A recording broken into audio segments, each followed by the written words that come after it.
3rd, and it is just after 3 o'clock Hawaiian Standard Time. Today we're going to be focused primarily on a general council meeting for the Hawaiian Kingdom. The authorization that we have is under a governing council within the Hawaiian Islands, which we'll talk a lot about as we move forward. The purpose is to define policy and voting based on councils as we gain recognition and discussion topics. The location that we're all meeting is hawaiian.clear.events, and this is also streaming on X, which you can see here. So you can kind of see this X channel that's starting to go live. This was last week's. And then it'll be on other channels such as LinkedIn, Facebook, as well as what we call Clear One. So we'll get to know that in the future. The attendees is Kamu, also known as Wilmot, Lanakia, also known as Donna, and Charles, myself. And then we've invited Joe, who's not in attendance. And then the goal is to extend invitations to others, of which has not happened yet, but that will be discussed as we continue to mature here. We're going to go ahead and get started with an invocation by Kamu. If you want to go ahead, and Wilmot, if you want to. Awesome. Sure. E koma koi loko kalani honi koi no e mahalo na mako ia oi ko opo mai kai o hawi mai a mako I ki manawa. E puna na mako ia oi ka ho opo mai kai ki a halarai kalahui o Hawaii. No laila make no mako. Your phone has no storage space. I ko ohane I ko mana o iai o no ke olo olo. E hui ana no mako no ka mea make hana no I ka oi hana pono I ka lahui o ko hoi paeina. Father in heaven, we, thy children, bow heads before thee in prayer with thanksgiving in our hearts for the blessing and privilege that is ours to gather together to convene a meeting for the benefit of the Hawaiian nation, and that we as members who share a common concern for the overall general welfare of the Hawaiian nation gathered this moment to kuka, to dialogue and discuss and to share not just our concerns, but also potential solutions that can help to move our people closer toward freedom and to achieve that freedom in a way that is in accordance with thy will.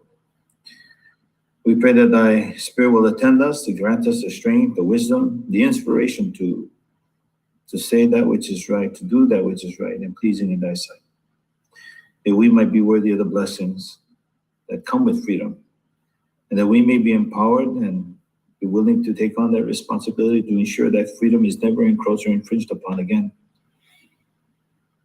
We love thee and only hope and pray that we can be worthy of thy blessings as we move forward in this effort. E pulino kako keia I ka ino hemalele o Yesu Christo. Amen. Amen. Amen.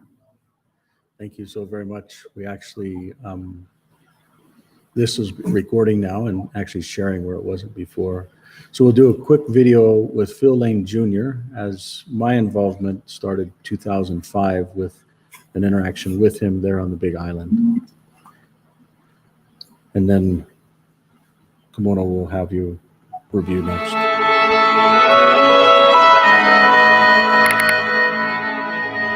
Mitakiepi, my very, very beloved relatives of our human family. We live in a corrupt global system. But are we a part of it? Are we part of it? Are we part of it? No. No. No. No. We've been very patient as the few control resources we all need. The question is, can we change it? We've all heard the voices shouting, it's not your turn. Our heart aches to do more, to be more. But time is running out. Time is running out. Time is running out. We start by completely trusting we can make a difference. Because with one heart and one mind and many bodies, in unity, we can do anything. Together we must take unprecedented, unified action. And transform the world around us. No matter how challenging that may be. Individual sovereignty, freedom, love, and justice. Unite us all. Because there are indigenous-led technologies coming. That gives us all the opportunity to stand. To give, to love. That's what responsible technology should do. If you are one of those who believe it's your turn, Stand together. Rise up. everyone. Everywhere. You are the rising generation.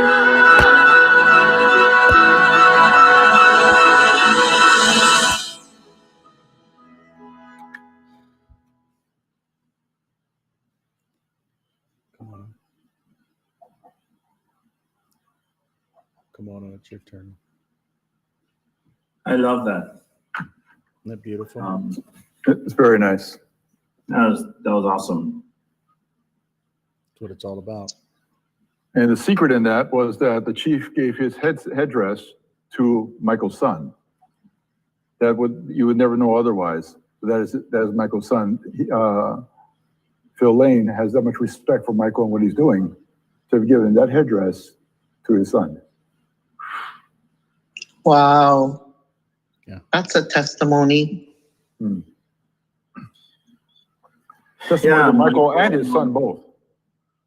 You really share with us that context, because for a chief to give his headdress to the next generation is no small thing, and it's a sure sign of something the chief recognizes in your son. Yeah, that son is now in Guatemala serving on a 2-year mission to just serve.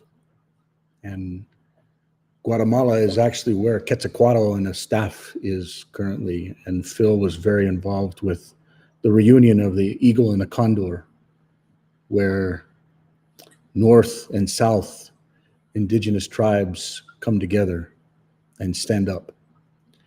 And Phil, those eagles inside of that headrest actually represent different tribes.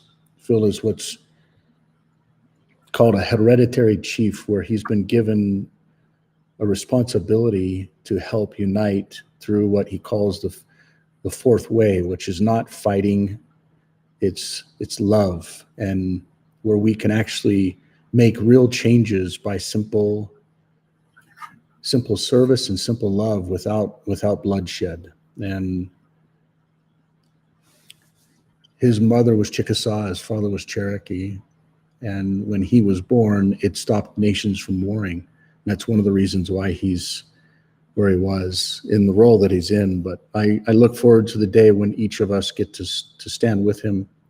He's getting older. That was the last time he was on a horse in that video. And he is a man that I will definitely miss when he takes his last breath, but he'll be with us in body. So, Kumuno, if you could talk maybe a little about one heart, one mind, one nation, and many bodies, how we can come together, just like what Phil Lane just talked about. I think it's really, I think it's just so awesome when you see points of validation that happen without any kind of rehearsal or plan to converge in that, and to hear him basically echo the same thing we put on this agenda, that one heart, one mind, and one nation, many bodies. It is actually reminds me of the Pauku 1 of the 1839 Kumu Kanawai, or Hawaiian Constitution, which says,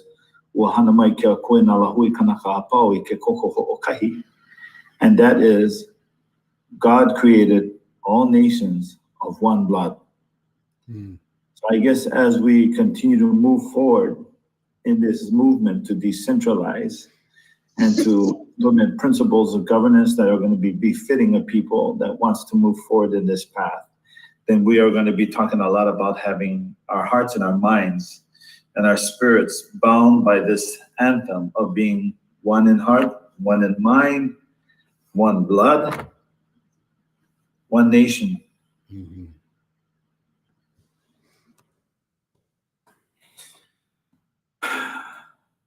Somebody once asked me the question, they said, Kumu, in fact, this was asked of me last week by a very beautiful intelligent young lady who said, Como, how do we get people, or how do you teach people to move forward with that kind of faith and that kind of trust? I said, well, it's something I've been doing for a long time in my life. And I've learned that Keakua has a different set of rules by which he operates. And that every time when we try to place our rules before his, I've learned through my experience that that doesn't always work. And so it's easy to just cast aside my rules to pay attention to a higher set of rules that are intended to bless us, strengthen us, and guide us. If we propose to pursue this role of decentralization and implement it into the foundation of the government of Kui Kawai Opuni Hawaii, then we need to make sure that everybody has this collective consciousness, the shared understanding that this is where we're going, because we can see it. We see the horizon of where this idea of decentralization is supposed to take us as a free and empowered people so we can move forward. A once great man was asked a question about how does he govern his people? And he said simply, we don't govern them. We teach them correct principles and they govern themselves. Exactly. And so if we're talking about really the empowerment of the nation, then it's something that's already inherent in all of them. We just got to give them the tools. We just got to teach them the correct principles. And once they appreciate and understand that that's something that they can be personally responsible for and that they can enact it, boom, then we've at least planted one seed. And it's going to be a constant planting, one seed at a time, one truth at a time. I cannot tell people about how to live their faith and how to put their trust in a higher power. All I can do is tell them, well, I know from my own experience, I lived it, still living it, and I've seen the results. And if that can be testament enough, then so be it. Come and walk with me. Oh, and I did tell her, but in order for this to really work in your life, you cannot have any material attachments, right? In other words, the material world cannot take precedence over what you want to do in this path, because it's the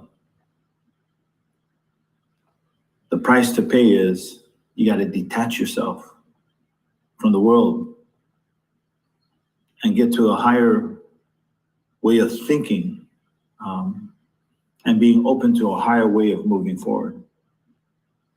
We have a game called, there's a Hawaiian game we call Konane. It's a Hawaiian chess game. It's almost like the game of Othello. Basically, you have black pebbles and white pebbles laid out on a board. The way these pebbles are eliminated, each opponent moves a pebble and makes a move to remove another pebble. Anyway, long story short, the one whose pebbles are left on the board is the one who usually wins the game. I say usually, because there are some other rules that come into play when you play Konane. But when Akua is playing Konane, and you're the pebble, and he's moving you, he's playing to win. And he's going to help you win the game of Konane. You just got to be willing to move.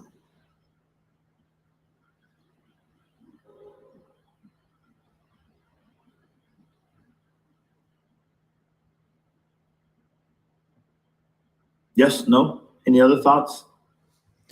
I remember being there and asking you if you played chess. And you said, no, I play this game. And so I actually picked one of these games up. Nah. And I've got it here with me now. And I'll bring it out before we wrap up. But Yeah. yeah. So I actually haven't played a game, but what you just articulated, I look forward to playing with you. So Oh, it's going to be fun. yeah. Another Well, thing, welcome back. And just know that I'm so honored and blessed to just be able to be with each of you and to watch this unroll. It's not every day that sovereignty is understood and then seized and realized. And that's what's happening. And people will look back on this, hopefully, and maybe it'll take 100 years, who knows, but they'll look back on this and they'll see a simple process. And by this example of what the Hawaiian Islands has done and will do, other indigenous nations will be able to follow. Other counties and provinces will be able to follow. But it's exactly by the spirit that you just articulated that it's detaching. And I can say, as an individual, an individual that has watched you lose everything material, but watch you as a father and a husband and a leader to be able to just every day, when I remember every day you would just send me, 4 or 5 a.m. in the morning, you'd send over a list. This is our task list today. Even though you don't have a car that works, even though you don't have a home, even though you don't have a work, it's just watching you stand up without all this material garbage. And I remember you saying, I'm glad that I don't have this stuff anymore. It's just refreshing to not even have this junk anymore. Well, not junk, but just stuff. But on the flip side of it, the blessing that could come from us being able to rebuild. And when I say rebuild, I'm talking about all of these different types of things, from identity, which, by the way, we got massive advancements on the Hawaiian Life and Wallet for iOS. We've made those this last week. But the ability to create birth certificates and marriage certificates and death certificates because of your example of losing everything. And not just that, but the roots of who you are as an individual from when you had your kids to question the system, to say, hey, what's really right here? And to do your own research and then to stand up for what's right. So now when a compelling event like this happens where 2,800 homes are gone, and who knows how many artifacts and in my opinion, really what's happening is identities are being stolen, not just from 1 or 2 individuals, but from a nation. And it creates a compelling event from ashes, beautiful things to rise and stand up. So I just want to articulate my love for you and, my gratitude for your example. So we'll go through the next task, which is this guy here. So from last week's feedback, the colors were off. So I could pull open what the prior one was. Actually, maybe I should. Well, no, it's fine. So the colors, these have basically been all updated. And they tie to different names as well, which is something that's still an open topic. So this is really where the correct name is. We have also things that are referring to Hawaiian Islands, as well as a simpler correct name, as well as the Hawaiian Kingdom, as well as a country, and ultimately a nation. So, and then different marks that can be adopted that are historical, and colors of those marks that tie in. So this is basically the revision. This is the revision B. Anything can change from anyone's feedback, whether in this council or online. And by the way, anyone can come in here and actually, if they've got a better mark and logo, which by the way, the style guide's all built out, they can drop or upload it here. So if someone has a better mark and style, they can download this style guide. As I actually think this will download the old one. So they can download the style guide Yeah, this is the old one. So we're actually talking about building the next revision of this style guide, which you'll notice here. I'll just jump right down. You know, you can see the difference between that versus that. So that versus that, two different animals, different color palettes. But this is the old one that you can kind of see here versus this is the new one. So this is what you're asking for, right, Donna? I like the, okay, so if you look to the left, right now you see the coat of arms. That is a symbol that our people are most familiar with. Yes, that one. Okay. And if we put it on this background, Okay. put it on this colored background, take away those guys. So And then this here? that's something our people are very familiar with. Okay. They know that's nation talking right there. They know that's a Lahui thing coming up, you know. Okay, so we'll have this as a standard. Lanakila, can we, I'm sorry, Michael, go ahead. No, go ahead, please. Lanakila, can you, Olelo, a little bit, what is the significance of that royal coat of arms? What are we looking at? Why is it so powerful for the Lahui? Why does this matter? Well, those are the royal twins that were, they're the royal twins, and they're placed on all of our significant sites, our significant stamps, our significant paperwork. They've been that mark. That's our history, you know. I believe, aren't they the sons of K.L. Moku? I think I might have that wrong, Kamalu.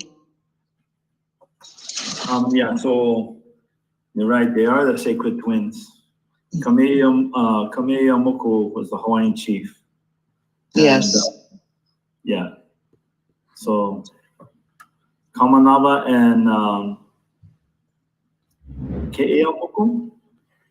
I think it's Keeaumoku. Yeah, Kamanava and Keeaumoku, those are the twins. I haven't visited that story in a long time.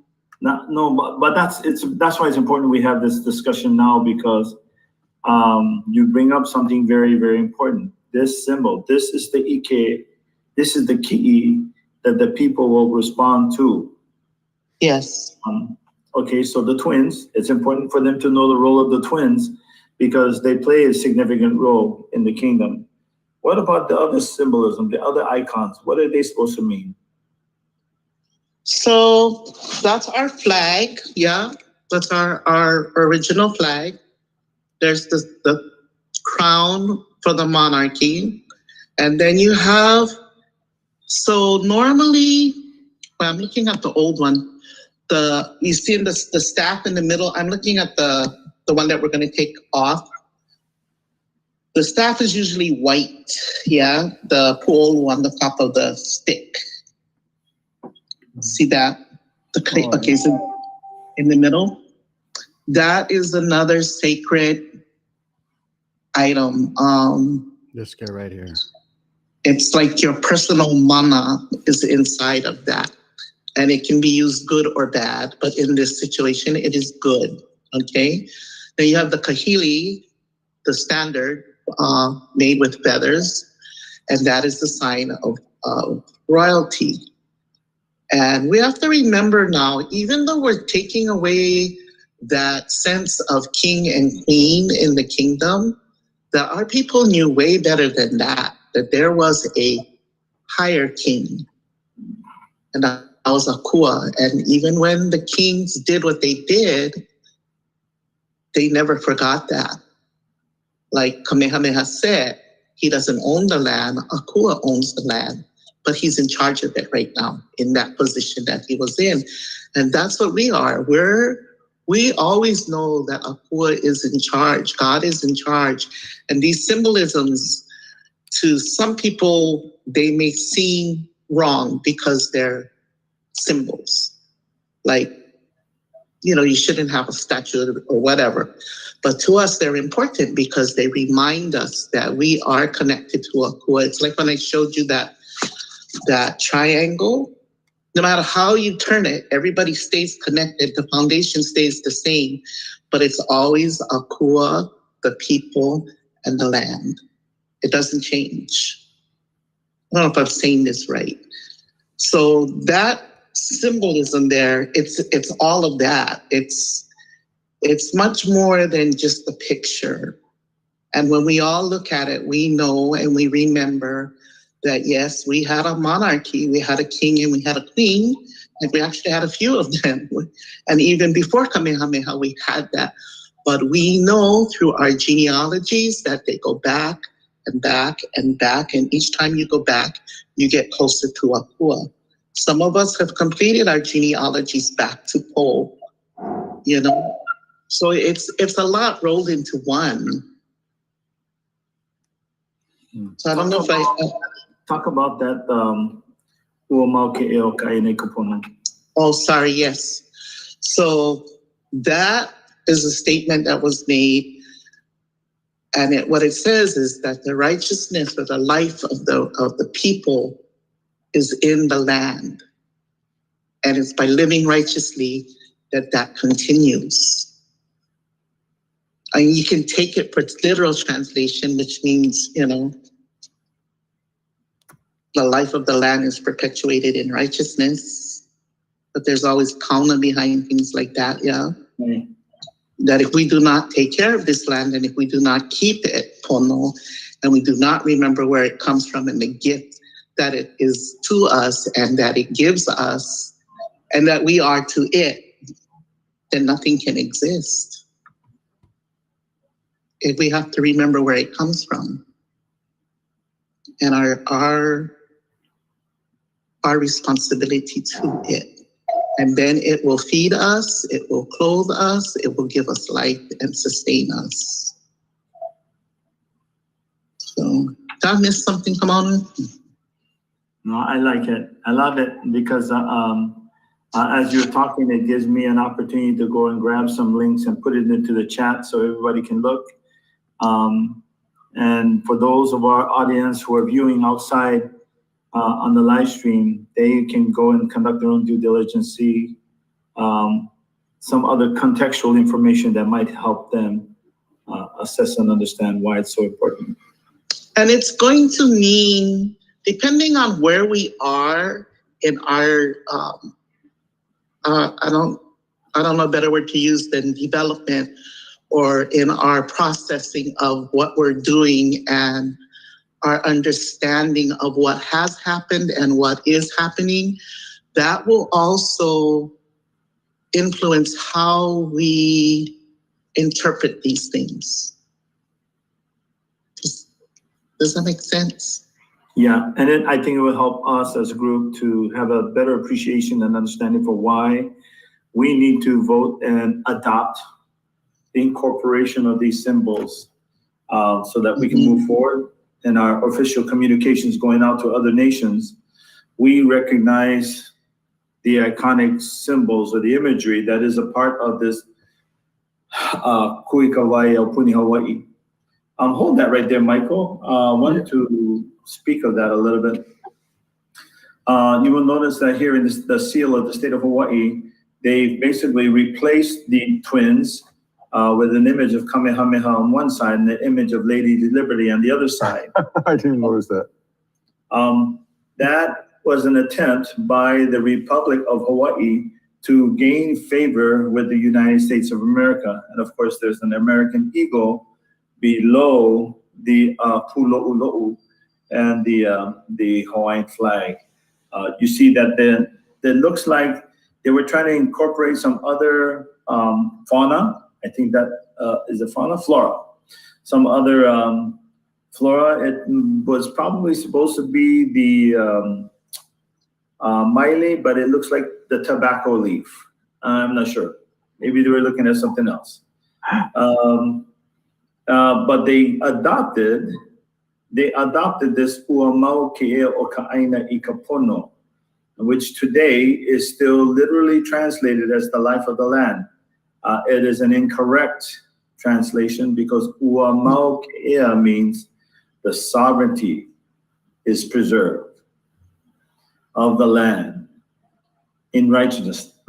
And that righteousness is the act of Queen Victoria, which was to restore the sovereignty of the Hawaiian people because Lord Paulette had no business taking over the island or the kingdom of Hawaii in the first place. And so when it came time to acknowledge the restoration of the sovereignty of the people, Kauikeauli declared, Ua mau ke'ea o ka'aina I ka pono, and it's stuck ever since. And so what we're looking at is, you talk about cultural misappropriation. This is cultural appropriation at its worst, because they took the Hawaiian Royal Coat of Arms and created something else that's a total misrepresentation of us as a people. That's the one. Question for you guys.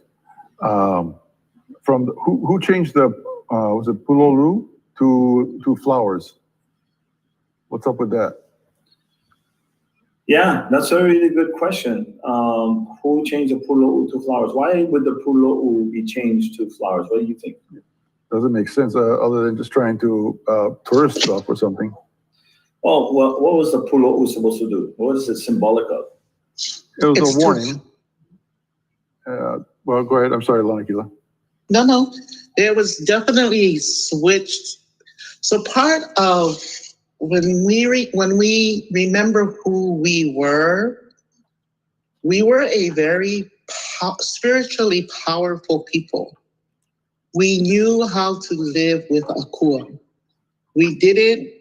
And we never forgot that. When we woke up in the morning, the first thing we did was, what do I do today, Akua? And you got your download, and that's what you did for the day. You didn't have coffee, run off to the car at 7 o'clock so you can be at work at 8 o'clock. And the pool held your personal power and your mana, things that you used for your spiritual work was inside of there. And it did over time come to people think of it as a marker. It's a marker for, oh, you cannot come over here. It is a marker to let you know that somebody is there that has very significant powers or needs to be respected. Yeah, basically in the shortest sense, the pulou was the no trespassing sign. Yeah. When the kapu was laid down.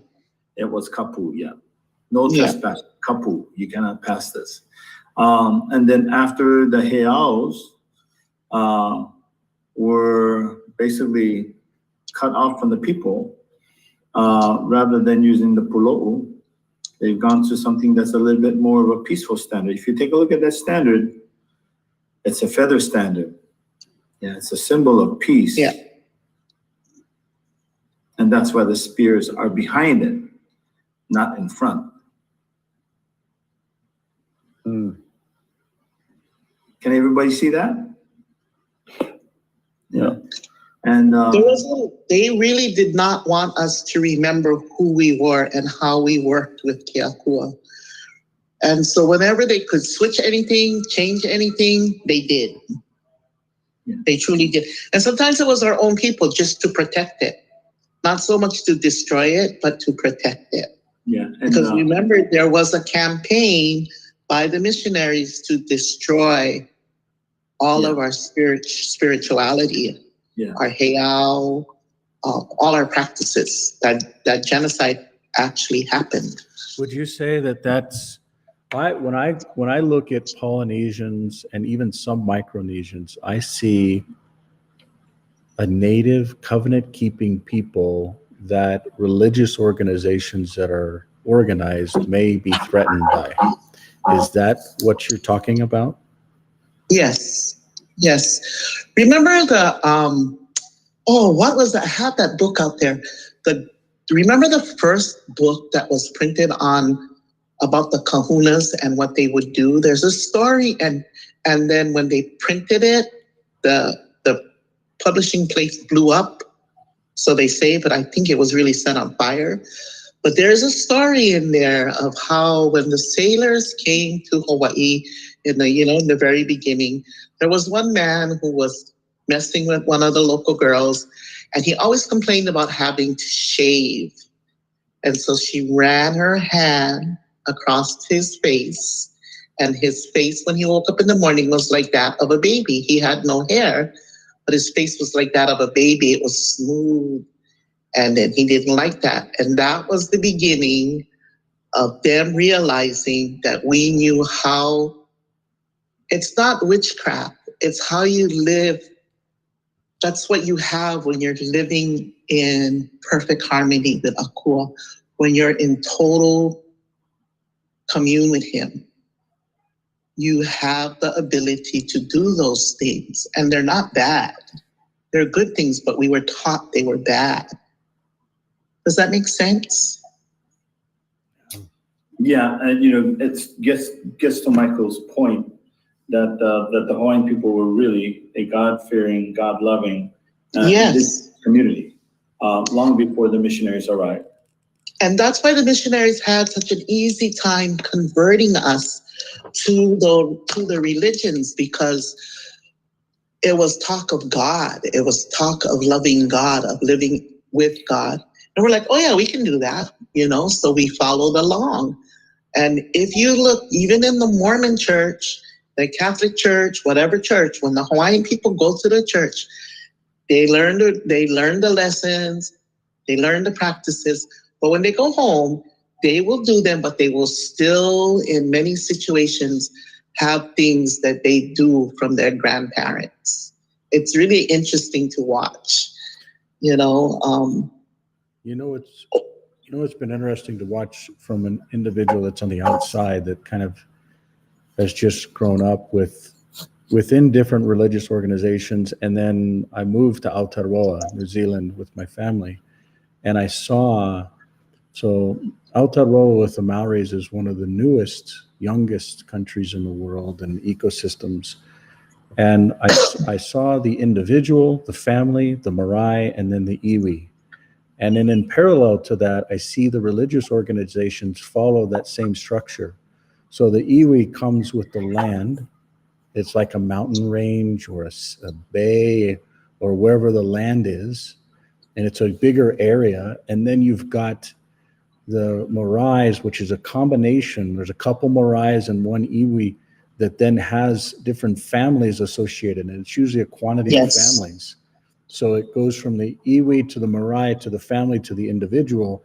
But what's interesting is the religious organizations, even today, they follow those same types of really indigenous ways of life, of survival, of unity, of oneness, of spirituality. And it's been very eye-opening to see the parallel. And that's kind of like what we were talking about earlier with Phil and Quetzalcoatl and the staff and the history. And really it's all one. We're all one. It's just a matter of time of how we've kind of moved around on the earth. But there's cultures that have kept with the traditions of their father, and keeping those traditions of their father, kind of like what you talk about when they go to their different religions, but then they go home and they don't forget the teachings of their past. Yes. And even the covenants that they've made in the past to stay aligned with the true and correct principles. And for me, that's been one of the biggest eye-opening and humbling things to see is like, even when we open this prayer and this meeting, it's not a foreign thing to give recognition to God for everything that we've been given. Yet I see in the land that I'm in the mainland of America, everything is being torn out of the schools and of the family, and to detriment the education. And it's just, it's enough. It's enough. And that's why I really believe what all of you are doing and standing for is the right time, the right place with the right people. So That what they're doing in the schools and breaking up the family nucleus, that is by design, and that is Satan's design. yeah, That is not of God. yeah, God is the complete opposite. And when you talk about how indigenous peoples, we basically, when you look at all the first people, our belief system or our values are very, very similar, if not exact. And maybe our practices are a little different, but it's basically the same. And I think for me, I've always believed that Akua has put us in certain places. The Hawaiian people were put in Hawaii. People always ask where we came from. I'm sorry, we were always here. We didn't come from anywhere. Akua put us here, and we were given the secrets for this place. The Japanese were put in Japan, and they were given the secrets for Japan. The Native Americans were put in America, and they were given the secrets for that place. And the same with the Celtics and whatever first people you belong to. But somehow, and I believe again by design, we were taught not to remember that, not to respect it. And this is where we're at today. Boys don't have to be called boys. They can go in the girls' bathroom. You can have an abortion at 9 months pregnant. I mean, what are we doing? It's all wrong. It's also wrong. It's called the doctrine of idiocy. It's just like, when we grew up, we had mahus, we had gay people around us all the time. Right. It's very common. And we didn't think anything was wrong with it. And yes, we even teased them, but they would laugh with us. And all it was him, her, and it. That was it. And it was no big deal. Nobody was offended. And they knew what bathroom they had to go into. And that was tough luck. But what's going on now is crazy. Men can have babies. Okay, I would like to see that. Well, I've been pregnant for 25, 30 years. But Mike, go to slide 9 with the flag. There you go. So this part of the conversation was on branding colors. So would we use these colors then? The red, the yellow, what else? The green? I like the red and the yellow because those are what we know, what our people know as our colors. But the other thing I was thinking about was too, we've talked about each island being its own state or having its own governor, which it will have because that's what the Kanawai says. Right. So each one of those they're going to have something that says Maui, something that says Hawaii, something that says Kauai. Then, we do have, each island has its own color. So we could make those buttons the color of that island with its flower, I mean, there's just so many possibilities. But I think the closer we can stay to what our people know will help them, So never mind that the flowers were kind of a state of Hawaii thing, because that wasn't a Kanaka thing. No, it wasn't. It came after. Yeah. But we don't have. Yeah, but it's what people are familiar with. Like this stuff came before.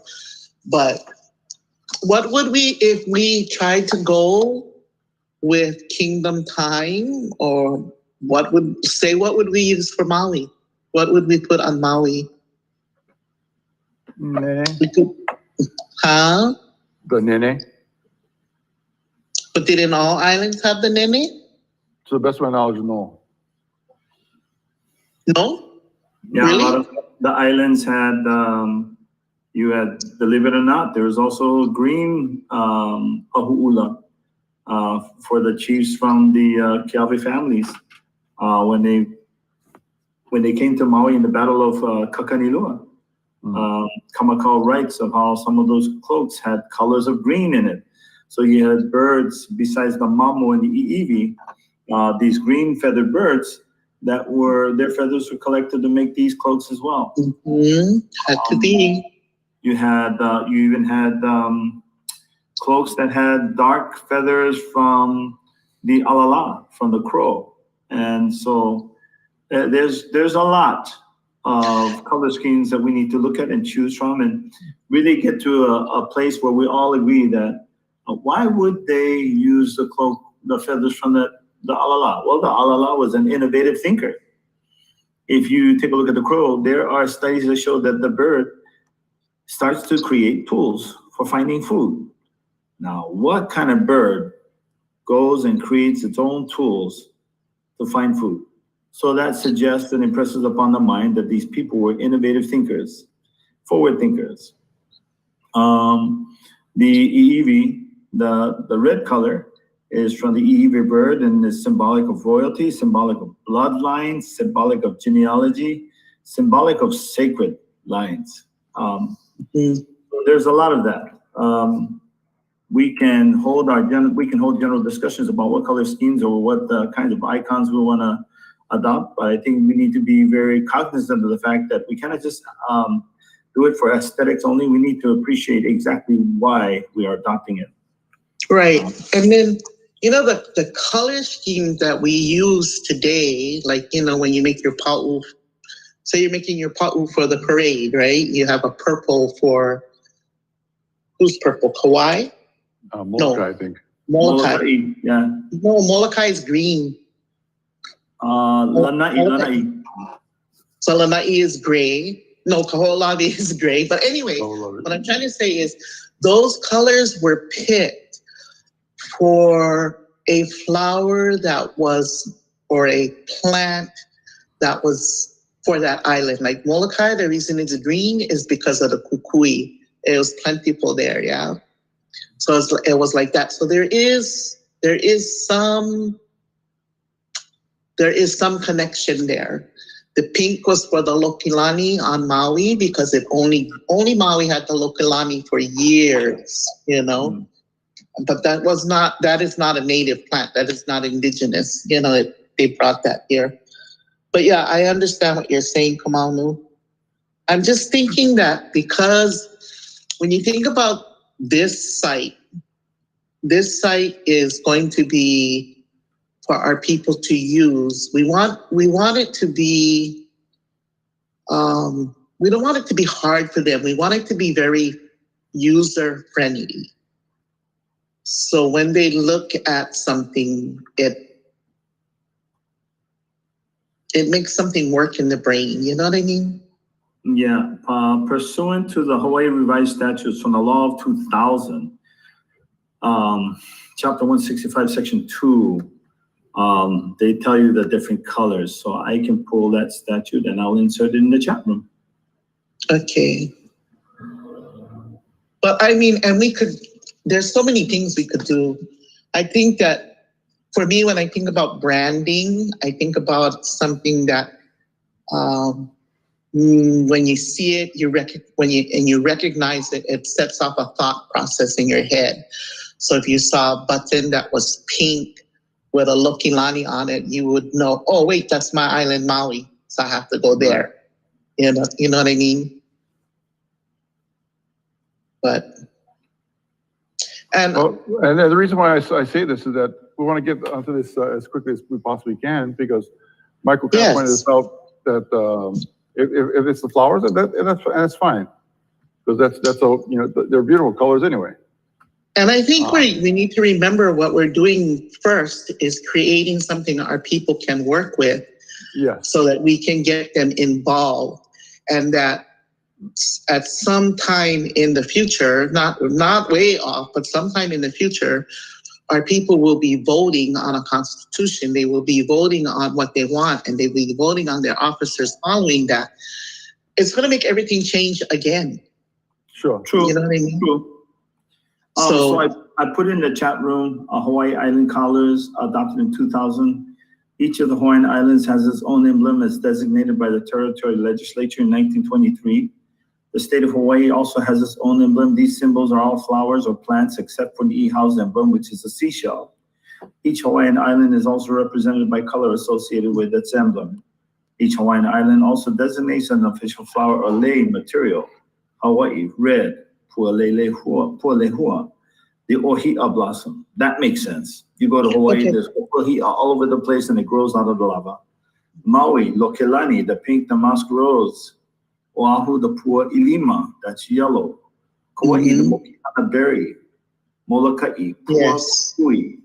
Lanai, kaunaoa. Oh, that plant. Kaunaoa, yeah. Kaunaoa Oh, the is thing the going plant. crazy in Kihei right now. Yeah. But you know, it's a place to start. It's a place Yeah. to start. And then as we go along, if an island wants to change theirs, then they take care of their business with their people. And if their people agree, then it gets changed, you know? Yeah, I'm going to move in the future that we maybe consider adopting the popolo as the color for Maui because I don't like pink for Maui. I don't want to be associated with pink. I like pink.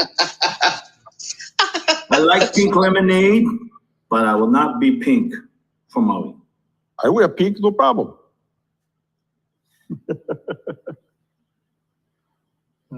So why don't we take some tasks based upon the different color palettes, based upon the dialogue that you articulated here.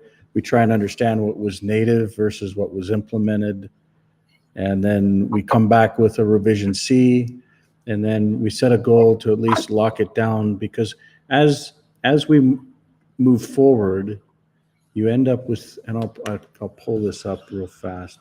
You end up with a style, so to speak. So you can kind of see how it's here, it's all generic and white. But when you start building out these different apps, like this is the first version and mock-up and designs for different certificates or cards. You know, once it's locked, it's gonna be expensive once we start designing and printing. And you want everybody to have a consistency too. You don't want them to feel like they're just a byproduct of different color palettes as things change over time. Because you can kind of see this is the first color palette. You see the second color palette. And now we're moving to the third, which I think we're really getting there. But once we lock it down, you can see every one of these things is going to have to go through a design phase again. And then an HTML phase, and then a deployment phase, and then a testing phase, and it takes time. So this will be the third time we've done it, but it doesn't matter as long as it's right, as long as it feels right, as you know. So same thing with these types of things, and you know, and the people need to have their own vote around what they want. You know, is it different states? Is it different governance? Is it different colors? You know, let the people choose. And that's the value of this new ecosystem and reality. So we'll go back to the agenda here and just say that we didn't nail this. And we've got to go through another process. So we're not going to approve it or make any motions there. We'll go back to the drawing boards again, okay? The next one is the Constitution. Let's see if we can find the revisions. Do we want to go through the amended revisions for? Yeah, let's take a look at it so we can at least go ahead and agree to, with what time we have, we can go ahead and start agreeing to some of the amendments. Okay. So this is that document. And I commend you for cranking it out so quick, but there's going to be a lot here. So we'll try and zoom in a little bit. And everything in red, this is not using the normal track changes. So for those that are reviewing it, it's basically a red is proposed to replace a paragraph above it. So do you want me to have the computer read it, or does somebody want to read the changes for Article 3, which is the first one? I think it sounds better when we read it. Okay. Who would like to do that? I'll go ahead and take Article 3. Article 3 reads, this is from the 1864 Constitution for the Kingdom of the Hawaiian Islands. Article 3, 1864. All men may freely speak, write, and publish their sentiments on all subjects, being responsible for the abuse of that right, and no law shall be enacted to restrain the liberty of speech or of the press, except such laws as may be necessary for the protection of His Majesty the King and the royal family. Amended. All men may freely speak, write, and publish their sentiments on all subjects, being responsible for the abuse of their right, and no law shall be enacted restraining the liberty of speech or of the press, except such laws as may be necessary for the protection of the country. All in favor say aye. Aye. Aye. Any deliberation?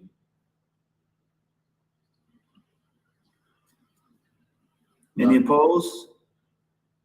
No. Seeing none, the amended article for Article 3 of the 1864 Constitution of the Kingdom of Hawaiian Islands is adopted. Okay. We'll put it into the voting system, so for the general populace as well, yeah? Yep. Okay. Okay. Next. Okay.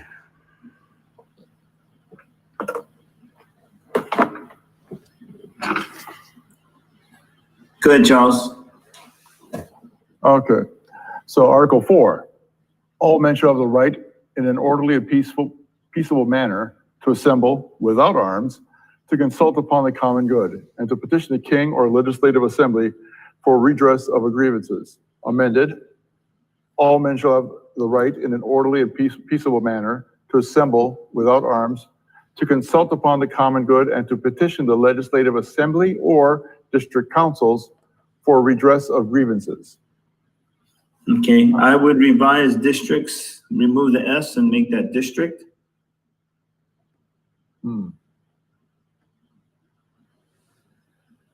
Maybe what you're referring to, or all the way gone? So try that with that looked different. Let's just say assembly or districts.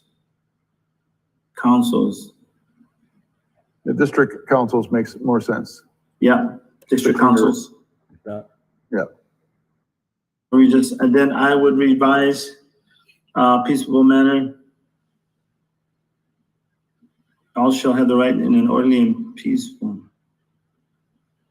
So just peaceful? I would just strike without arms and just do, it's Kalamai, let me say, I would strike in an orderly and peaceable manner to assemble without arms. In an orderly and peaceable manner, remove all of that. Wow, so you're basically saying stand up for whatever you want in whatever force. Yeah, all men shall have the right to peaceful assembly.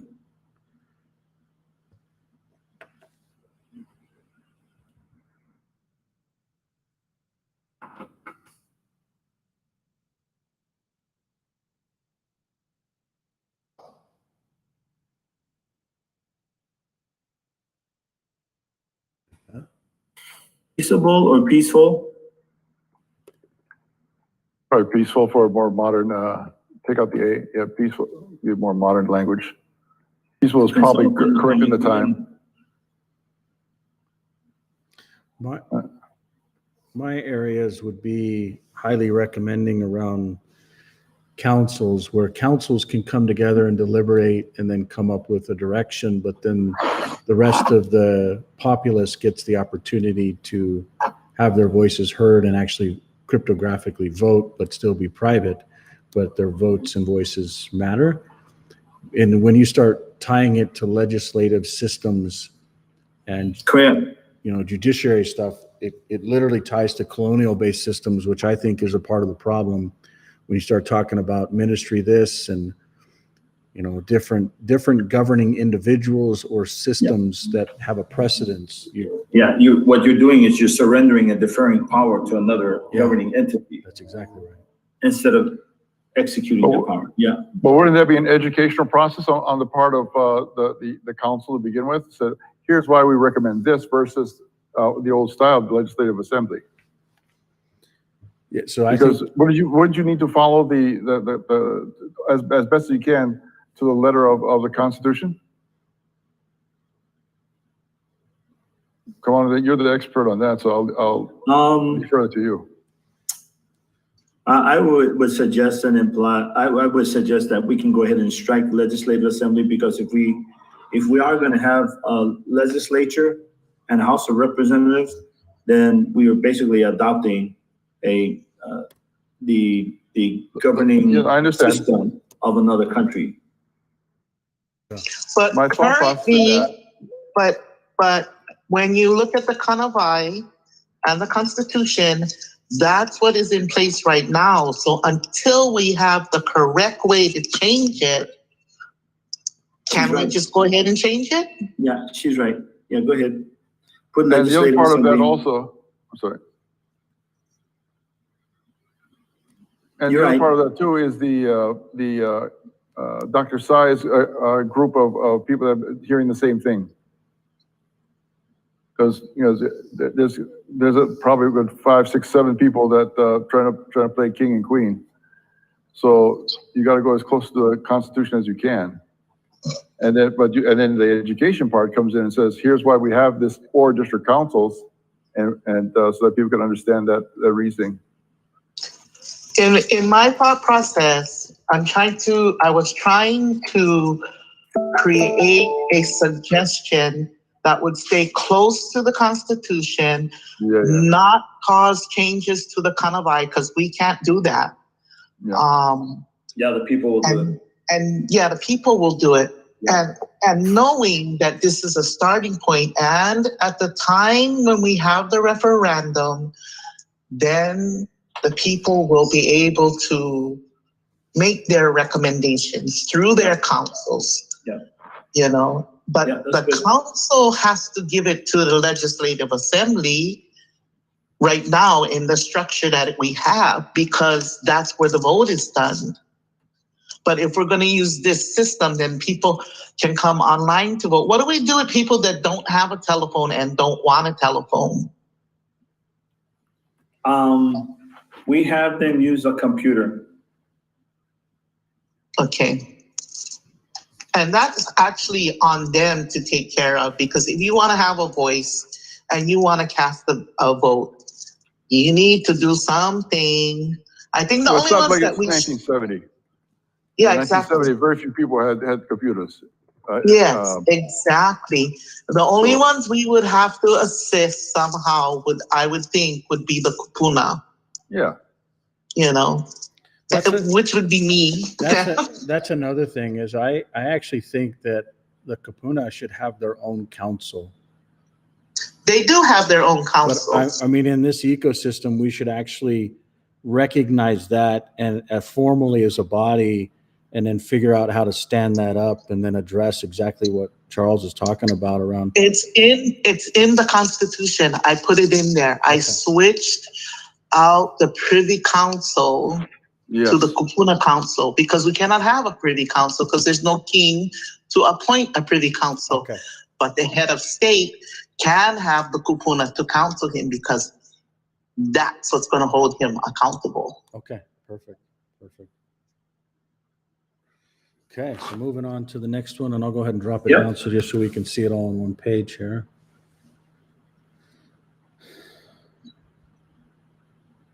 Tito, you want to go read down? Article 5? Yeah. Okay. Article 5, the privilege of the writ of habeas corpus belongs to all men and shall not be suspended unless by the king, when in cases of rebellion or invasion, the public safety shall require its suspension. The privilege of the writ of habeas corpus belongs to all men and shall not be suspended unless by the governor of the island in which the crime was committed, when in cases of rebellion or invasion, the public safety shall require its suspension. Okay, hold on.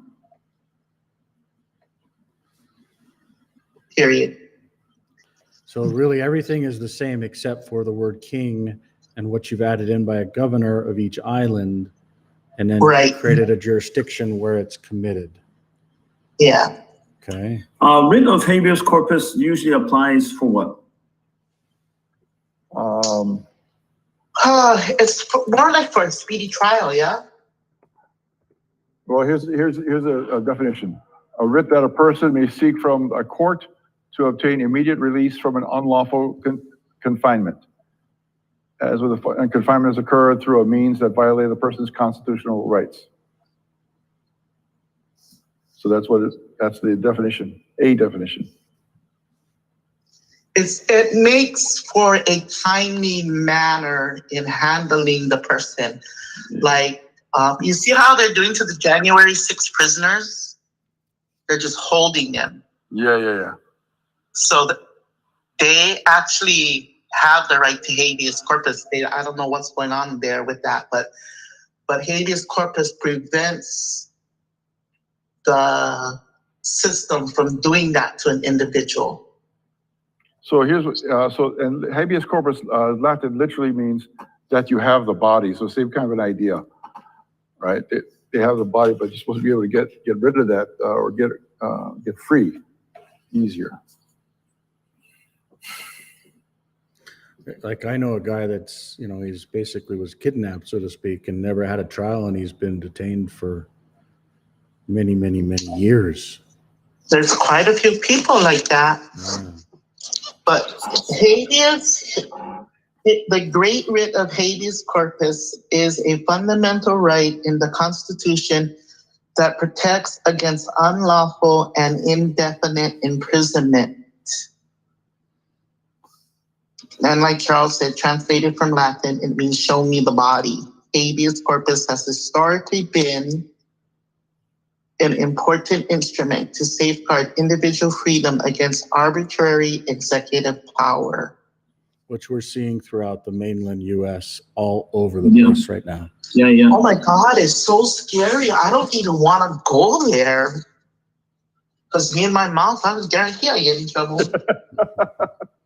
And this is actually one of the big things that you're seeing from China to Hong Kong and then eventually to Taiwan, from my perspective.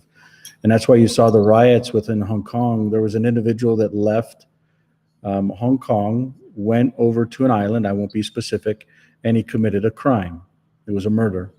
And then he came back to Hong Kong, and China wanted to extradite him and just pull him out of Hong Kong and literally go through a process of just once he doesn't go through trial, he doesn't go through anything, they just wanted to extradite him and take him back. And when you're seeing different countries that span borders with these types of things, that's where the segregation and protection of the members or the citizens or the residents or the nationals have to be realized. And what you're saying here is the governor, not the king. So you're changing the language of king and saying the governor of the respective island, so of the island in which the crime was committed, has the authority and autonomy to be able to dictate what happens there. Is that what you're saying? That's what I'm saying. That's what I'm trying to say anyway. Okay. Yeah. Okay, that helps. I think we should put that into the chat, just to have it on record what a habeas corpus is, and that information can be used as a reference for when the people deliberate on the amendments. Okay, I'll send the link for that. I'm put it dropping in the it chat in right here. So I've added it to the document as a note. So yeah, beautiful. Okay, next. So Article 7. Article 7. You want to go for it, Michael? No, go for it. It's all you. Article 7, no person shall be held to answer for any crime or offense, except in cases of impeachment or for offenses within the jurisdiction of the police or district justice, or in summary proceedings for contempt, unless upon indictment fully and plainly describing such crime or offense, and he shall have the right to meet the witnesses who are produced against him face to face, to produce witnesses and proofs in his own favor and by himself of his counsel at his election, to examine the witnesses produced by himself and cross-examine those produced against him, and to be fully heard in his defense in all cases in which the right of trial by jury has been heretofore used. It shall be held inviolable forever, except in actions of debt of a sum set in which the amount claimed is less than $50. Amended, no person shall be held to answer for any crime or offense except in case of impeachment or for offenses within the jurisdiction of a police or district justice, or in summary proceedings for contempt, unless upon indictment fully and plainly describing such crime or offense, and he shall have the right to meet the witnesses who are produced against him face to face, to produce witnesses and proofs in his own favor, and by himself of his counsel, at his election to examine the witnesses produced by himself and cross-examine those produced against him, and to be fully heard in his defense. In all cases in which the right of trial by jury has been heretofore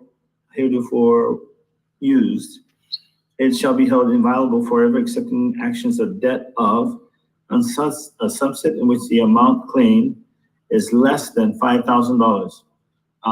Why 5,000? I just chose it randomly. Okay. In my head, I don't think we should ever put anybody in jail because they cannot pay their bill. We should help them learn how to pay it or acquire the means to pay it. You know what I mean? And if the claim is greater than 5,000? No, I still feel that way. I don't think we should have a dollar amount. Okay. Well, Do you you think should we have should have a something dollar? for fraud, absolutely, because if you fraudulently do something. Oh, yeah. But isn't this about...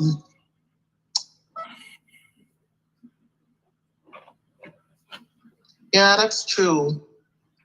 Or you write a bad check on purpose. Yeah, so personally, I would put it at 1,000. At 1,000? Yeah, because, if somebody's being fraudulent or being, 5,000 is a lot of money to lose. True. I can tell you that in the US, 5,000 and 10,000 are two different triggers. Like Grand Theft Auto doesn't kick in unless it's over 10,000. Yeah. Certain things happen at a different level, yeah. Yeah. 5,000 in the US system is what? So basically small claims. It's a cap for small claims, and then 10,000 Yeah. is where Grand Theft Auto kicks in. And I think they just increased that to 10 small claims. remember, everything is doubling in price over the next couple of years. So it's started 2 years ago, and it'll continue double in value. Just, I added a comment earlier today when I was reviewing. We need to define what currency it's in. So you can't just assume that we're operating off of US dollars in this new ecosystem. Yeah. I would propose it's a Hawaiian currency. It's up to you on what form. I think a stable asset that's pegged to the US dollar is a wise one because the system already operates off of it. But then having your own asset-backed either coins or other types of assets that you can that have growth as things grow, because as people create money, the price of everything goes up. So if you create a speculative type coin that goes up with it, you can tie that to land, and then the value increases accordingly. It's kind of why gold or silver or other things go up in value. But at the transactional level of, I'm going to go buy a dozen eggs at the store or a gallon of milk, those things are tied to what the world knows now as the US dollar. Now, people could argue with that and say it's all going to change because it's imploding, but the question still is, what currency should this be in? So you might want to amend that to say $1,000 of currency that is created by the council. I had an experience in El Salvador where, you usually try and change your money before you go to a foreign country. It just works out better. But this time, everything was going so fast, we didn't. And so I was in the store and I paid for something with an American bill. It was a $5. Thank you. It was a $5 bill for a $1 item, and they gave me back 4 $1 coins that were US $1 coins. I'm trying to figure out, I haven't had time to look into it, but why is El Salvador using American money? For the same reason why the Kingdom of Hawaii adopted it in 1856. It's not current American money, it's old money. Well, one could argue that the old money that's actually a coin has more value than a dollar because you can melt it down as an asset. Correct. Paper has I no bought a value. whole bunch home. Yeah, paper Yeah. has no value. So the Kingdom of Look at Hawaii the year- adopted Hawaiian currency So- in 1856 and created a law for it. No, I know we had the law. Actually, I think it was part of the treaty, right? Where we would use their coins, where we could use the American coins.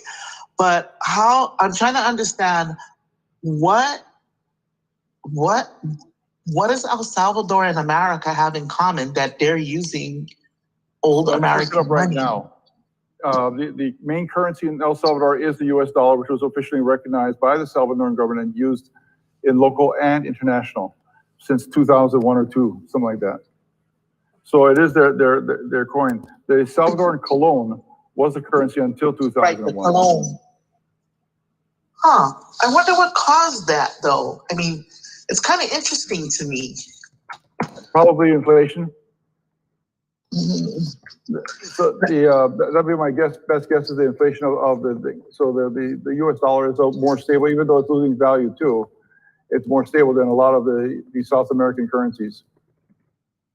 Mhm. Charles, But this is now, what so here's the key Charles. word on that. Here's the key word in that. Take a look at the coins. If they're 1964 or earlier, that's silver, and it is worth more than the dollar.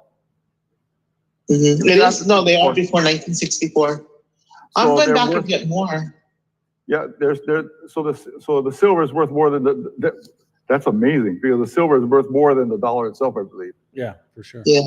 So let's go ahead and just move on from this one. We've moved it from 5,000 to 1,000 to define it as Hawaiian currency to be determined. So this is to be determined in the future, right? I put in the link from Google Books. There's an essay on Hawaiian currency and silver. A.F. Judd.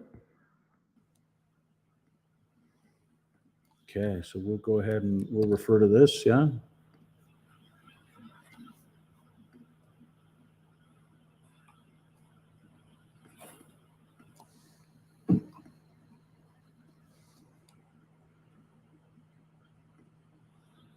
And you'll have access to this so you can modify it if desired, or I'm just trying to take notes here, so. Okay, so there's the Hawaiian currency be defined in the future. We're basically moving it from $50 to $1,000. I personally think, that's not material, but this is your guys' choice, so. Yeah, because that Hawaiian currency could be Hawaiian silver, Okay. Hawaiian gold. Okay.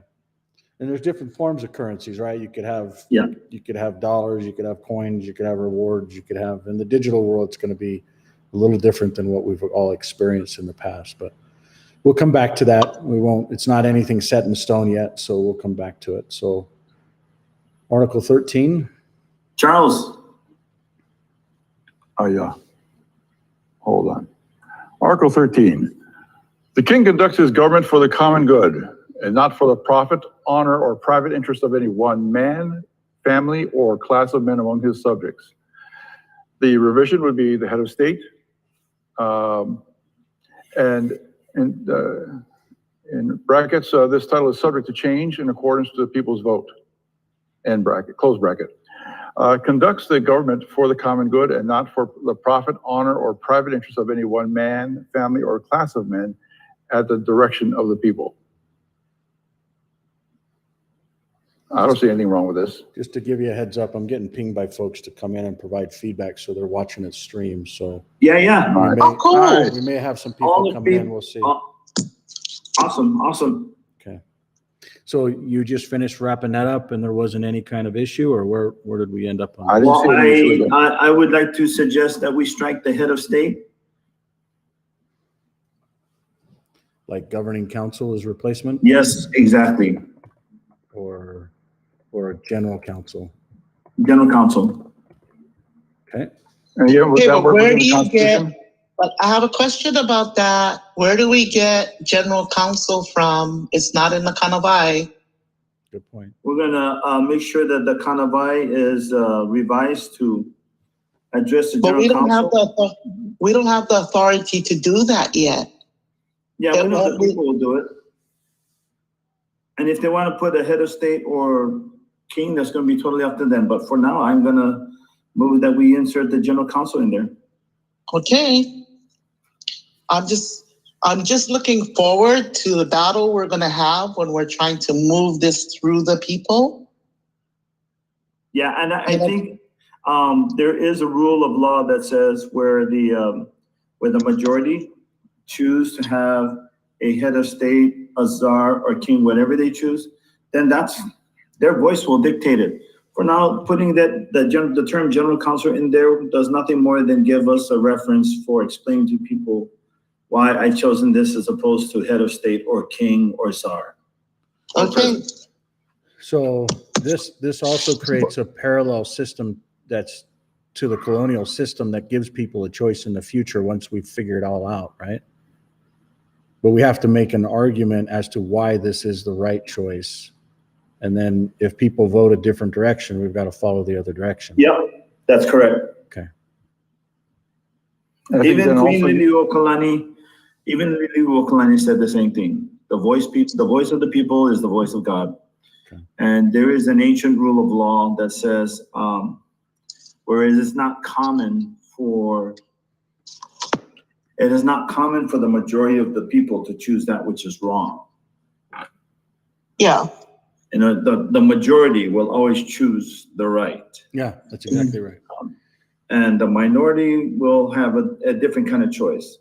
The problem we want to avoid here is giving voice to the minority, and the majority will just be nothing more than a silent majority. And that silent majority will not prevail because they're not speaking.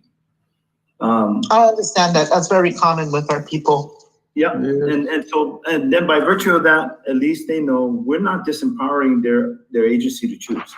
They still have the right to exercise that agency. We just want to give them a reference and then give them the education empowerment to. Okay, so if we're going to change general counsel here, if we're going to put general counsel here,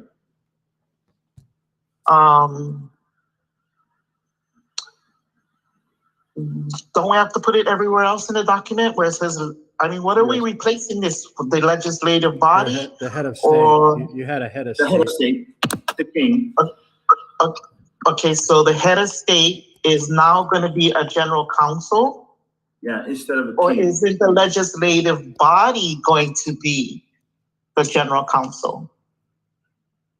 Oh, you mean the legislative assembly? I see it. You could call it it could be a legislative council, and then that basically replaces the legislative assembly, and then the general counsel replaces the head of state. But and what's gorgeous about it is councils can add other councils or remove other councils, but everyone has a vote in association. Does that make sense?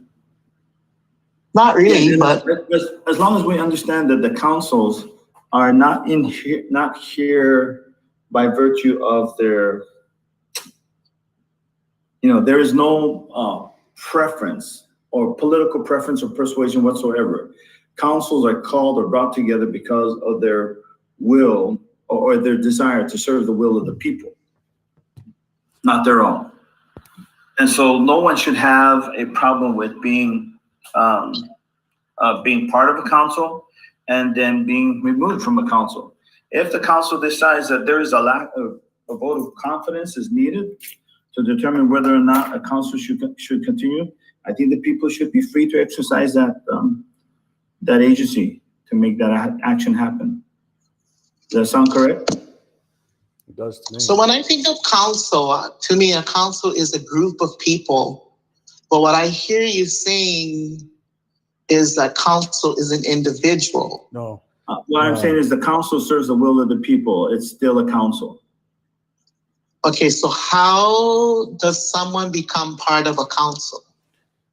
So what they can do when they become a part of the ecosystem here. So if we come into Hawaii Life, and you can see that there's different councils that are already created, which I think we need to go back and make sure that these are valid. But let's say we come into, let's say, a brand council. So if people want to join a brand council, like all they have to do is get an app, and this will be based upon any kind of phone, not just a clear phone, but they can come in and they basically scan these. I don't think I can do it because I'm already in other councils. So for instance, I'll open up Clear Life here, or it'd be Hawaiian Life in this case. And I'm going to go ahead and scan this, and it'll error on me because I've already joined other councils. So login successful, but error. Sorry, you can't join more than three councils. So any person can basically join a council until the council hits its limits, and then people can cycle in and out. But it doesn't really matter if you're on a council. It's a responsibility to then listen to the people based upon what your respective area is. Correct. Okay, but what you're talking about is on Hawaiian Life's app on the virtual side of this. What about the physical side of it? There has to be a physical side to it. That's where this whole system either works or doesn't work, because everything is based upon what we call cryptography, which is based upon math, which is based upon people having a digital login or identity. So if they don't have an identity that's digital, then they don't have a voice. So I'm really having a problem here. I get that part of it, but how do you explain or break it down for me? How do you have someone on the physical side taking care of things? I mean, you have to have someone running a Department of Transportation. You have to have someone running a land office. You have to have someone. You have to have those things. Those are the service providers. So the council's role is to create policy. The service provider's role is to deliver the policy as a service. And then either they're doing it or they're not. So you've got a council. Go ahead. So you're going to have this body that's going to hire all these different service providers. Mm-hmm. Yeah, so there's service providers that are actually enabled by policy based upon the councils. So imagine for each type of service, let's say, health, then there's going to be a health council that'll come up with what it wants the services to be delivered, and then there's service providers that deliver it. And either it creates a competitive nature. It's the opposite of what government does today. Government says what it will do, will not do, how it does it, when it wants to do it, and then if it does it, you've seen the services within the government. So I would say they're getting better in some areas, but in most areas they're actually mediocre or they would fail. Look at what the post office is compared to FedEx or UPS. It's a good example. So you have a service provider that basically follows out the policy created by the councils. And then the councils operate based upon the voice of the people. Okay, so the people will say what they want to the council, and then the council will take care of the service provider. I see a real big problem there because the service provider can very easily bribe a council person. There's no check and balance. The people are the check and the balance. The councils just create the policies, and the people are the ones that basically rate it based upon every interactions with them. Every time a service provider touches an individual, it's kind of like what happens today when you go and use, like, let's say a service like Lyft or Uber or maybe Airbnb. You're seeing these services adopted, and transparency is now the truth. So if someone doesn't deliver a good service and they set up a history delivering cars or services, rides, and they don't have a clean car, they don't drive well, or they're doing something that's wrong, they're going to have a bad reputation, or they're going to have to rebuild that reputation from scratch. So in this ecosystem, both of those things apply, and that's where the reputation side of this comes in. So you can literally have a reputation for an individual, for an organization, for an asset. And when people start understanding this decentralized reputation system that automatically builds itself, and people can say, you know what, I don't care about that measurement, and they turn the measurement off. Or people say, I don't want to disclose my calendar or where I go or what I do. And they're not disclosing the areas that they do, but the action that they actually do it in is what enables the reputation scores. So think about it where people actually own their own identity. They own their own reputation. They own their own credit. They own their own health data instead of letting third parties own their own credit and third parties own their own health data and third parties basically dictate some new carbon credit piece of garbage, whatever they want to. I get that part of it. But so I have a barge coming from California and it's going to go to Oahu, but it has to pay a landing fee. Who takes care of that? There would be a finance council that would say what gets taxed. And they could say, you know what, let's say property tax, VAT tax, use tax, we're going to go ahead and add those taxes, but income taxes, we're not going to. And then you can literally have a checkout process that validates that those things happened, or an audit or a check and balance system that literally does it all. This stuff is all in place in many different levels. And it's actually really, let's see if I can find an example. We have someone that joined that said they wanted to make a comment. While I'm looking this up, they can go ahead and. Yeah. Hey, so Missy, why don't you come on board? Click your. I don't know. Some. Is Aloha Samisi? You're on mute. There's a button that you. Yes, Missy, unmute yourself. Left, if you kind of mouse over, I don't know if you're on a phone or on a desktop, but on your, if there's some tools, it'll look like a little mic in your bottom left. Maybe I can even unmic him. Let's see. Just ask them to unmute. We'll see if that pops up and gives them the tools. Maybe they just logged in and didn't know what they logged into. I don't know. Let's see. Hey, Samisi, can you hear us?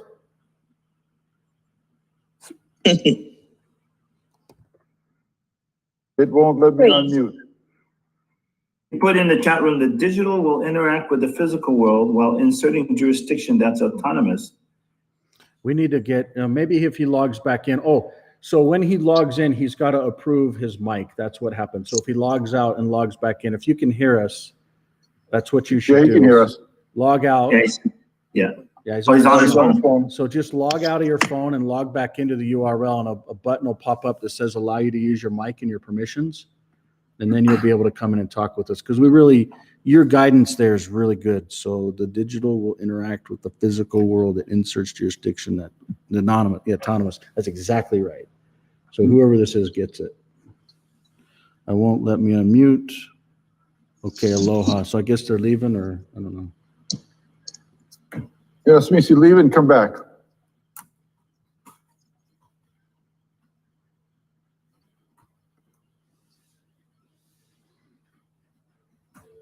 So while he's coming or she's coming in and out, what I'll do is I'll pull up a different slide that helps you to really understand. So this is an example of how, and I don't want to overcomplicate it there. We'll just try and keep it simple here. So a customer, let's say that they want to make a payment. Okay, that's a digital payment. In the current world, you basically have different jurisdictions or organizations or bodies that want payment.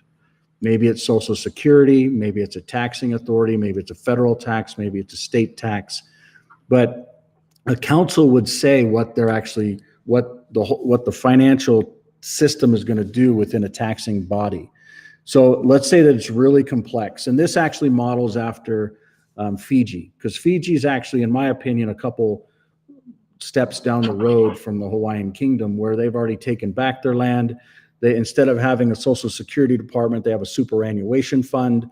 They do charge sales tax. They do address all these import taxes. I'm not saying they're doing everything right, but there's a lot of things that the bridges that they've crossed. And so what this does is it shows, and if that individual comes back in, just let me know and I'll stop blabbing. But a customer basically makes a payment. Let's say that they're paying for a hotel room. Okay, so they make a payment, they scan the QR code, they send the money, it validates the payment, and then within that payment in real time, you can pay the superannuation fund, you can pay for the product, you can pay for the store, and you can pay for the tax.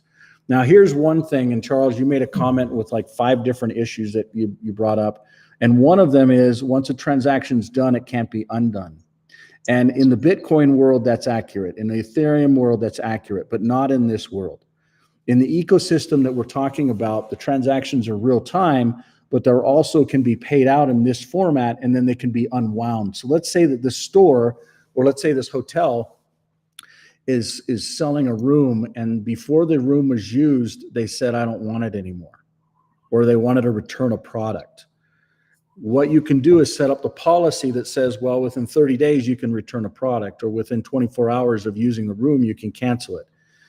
You can literally unwind the transaction, and everyone basically gets deducted in the correct amounts, and it's in one transaction and one ledger, so to speak. So everything is totally auditable. Does that make sense? That makes sense to Yes. me. Yeah. So this is a future financial system that will leapfrog over the existing nightmare. I shouldn't say nightmare because it's morphed over the years, and a lot of people have touched it, and it is what it is. But that's basically how it works. And it even ties to people. Let's say that you've got an employer and an employee, which I believe is a form of slavery, but that's a different conversation, where you've got income tax and then Social Security that the employer pays a piece of it, and then the rest of the money goes to the employee, and then the employee would follow that same process that we just walked through. So it's an advanced system that happens in real time with no fees, unless we want to implement fees. Like there doesn't have to be a Visa merchant fee in this new system, unless we want to gain the adoption and the awareness and to pay people for driving it. There's tons of different policies, but the key is we can create those policies. We can determine what, and this individual's not back with us yet, but we can determine what we want to actually have happen. I wish they would have come back. They had really good feedback. So Yeah. I'll stop blabbing, but I hope that helps you to understand that there's a form of policy. So for instance, we would create this finance council, which I don't even know how many people are in it. So looks like there's a lot that wants to join this. And you let people govern themselves. You let them come in, and if they want to share their photo, they can. If they want to share their first name, they can, but not first name. It'll be a surname or as a digital name at the end. So, but you can then you'll have notes. And so once you actually log in, so for instance, and this is an advancement from this last one. Let me see if I can. I'm gonna log in and show you how this all works now. So I'm just gonna use a QR code. Log in here. Remember, no username, password. It's just validating based upon logging in. So now I'm in. I can see different councils. Let's see, we're in a general council, so we can see there's active polls that are going on here. We can see what's happened. And by the way, there's other elements. So for instance, this is actually the same thing that we had before. But you can see how councils have voting processes. There's active polls, inactive polls, certain amount of members, certain things that are expiring.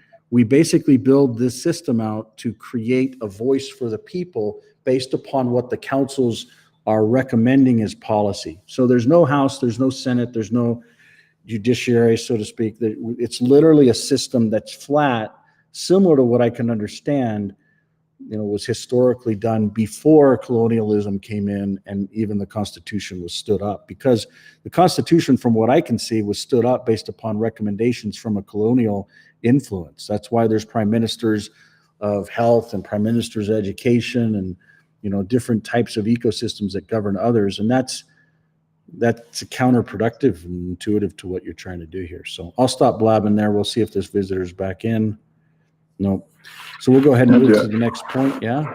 Let's see. We're still on moving through these. So what was this before, and should we change it everywhere if we're going to modify? Whatever was there before, yeah. So let's go ahead and undo it and see what was there. So head of No, state. he's not there. So what we'll do is we'll just go ahead and find place with this, and it will be the head of state. Yeah. So where we see head of state, we're just going to modify the whole document because we haven't gotten to this stuff yet. So we'll just go ahead and replace all of that. Okay. There you go. How many got changed? I don't know. Okay. Usually it said 0 there, but I know something happened. So Okay. we'll go ahead and come back up. I know we're running out of time, but I don't know. Usually governing ecosystems just keep cranking, so to speak. But it's 9:30 my time, but we can keep cranking here. So do we have any issues with this, or is this good to move on? And so it's basically King is replaced by general counsel, and then we have. Go ahead, Charles. I move that we accept the revision as done. And anyway, that's why I move. So this right here would basically be, we need to vote. Oh, right. This is basically saying that people would vote, right? So we need all of these are going to have the people's vote to make sure that this is what they want. Oh, okay, yeah. But the goal is we got to get a chunk of people in to then, while we're standing it up, to let them have their vote and voice. So You bet. And Lana Q is gone. yeah, we need her involved before we move on. So.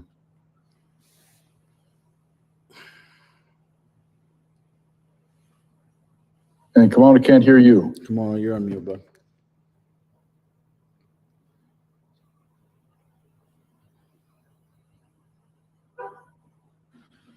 Testing 1, 2. We got There you go. Okay. So at this point, I just want to comment that I think I'm really glad that we're going through this process, because we really need to take a look at this great work that Lanakila has done to at least lay down the foundation of what the people are going to need to vote on. Of people who are allowed to live without any kind of form of governance, it's gonna head for trouble, because there are no governing rules to help them live according to correct principles. And this is good work, and I'm glad we're deliberating over it as a governing a Kui Kauai or interim governing council, just to take a look at this before we take this out. She's joined us again. Hey, Samisi, Hello, if you can unmute. I think it's a permissions issue. The nice thing about this tech is you don't need to install a fat client. When you're doing it on the phone, there's actually a client called Clear Meet that you can download from like the Google Play Store or from the ClearOS marketplace. Let's see, it won't allow me to unmute. Dang it. Let me see if I can. Yeah, his issue is actually permissions coming in. You know what you could do? I don't know how technical the user is, but if you changed your browser to desktop view and try again, it'll work.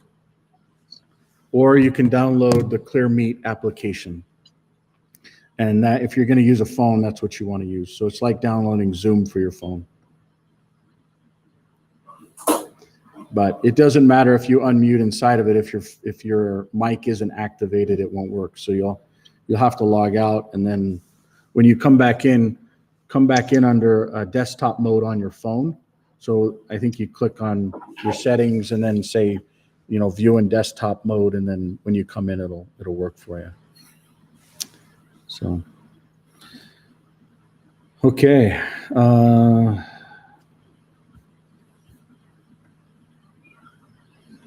So do we have alignment on this step and move on from here, knowing that we've got to vote on it?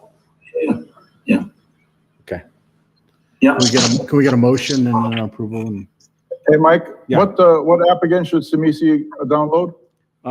It's Clear Meet, but if he just uses a PC or if he uses the desktop view on his phone, it'll work. So whatever browser he's using on his phone, he can just use it in desktop mode. It's the browser on his phone on mobile is not allowing him to activate his mic.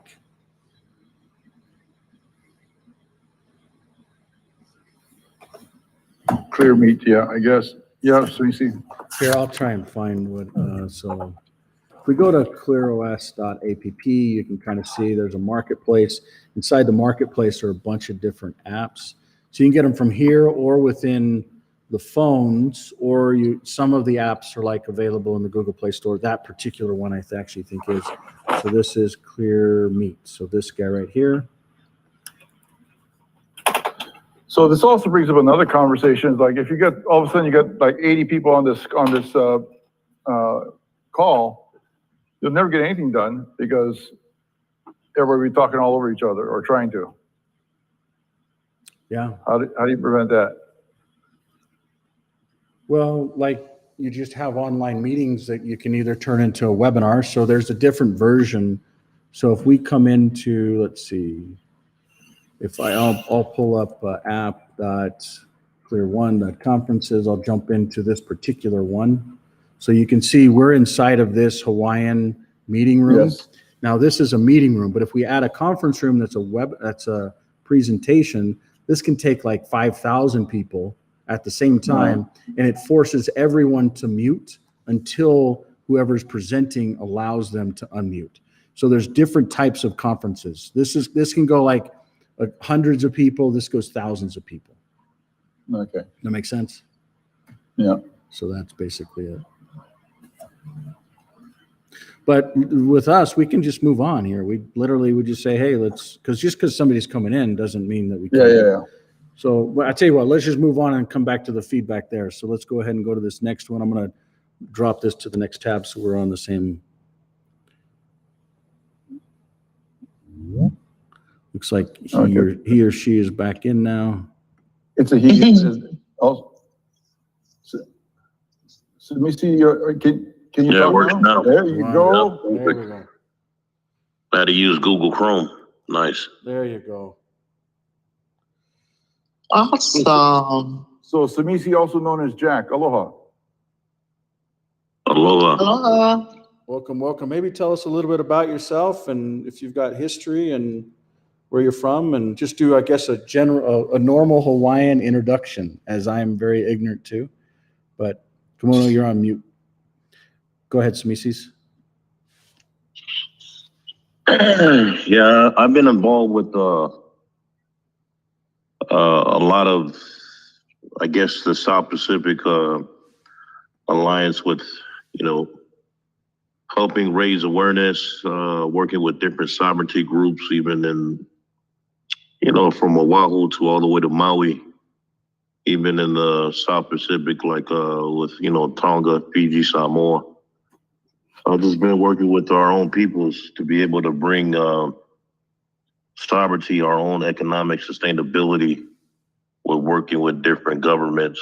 I definitely understand the law, international, and also along with the U.S. compliance. So that's just a little bit about me. I don't want to bore you guys with. No, not at all, brother. But I work with those guys. Like I know that our peoples. I used to live right there in Oahu, so I'm originally from the North Shore. Right there in Laie Kohuku. And I know that we have different sovereignty groups. And I think that it's great to have Mike here, who kind of created this system that can bring and create unity. And I'm just being honest, I think that there is separations that we got to figure out how to unite all these different, sovereignty groups that we have throughout the islands. And how do we do it? Is through this. Ask away if you have any questions. Well, we were just working through.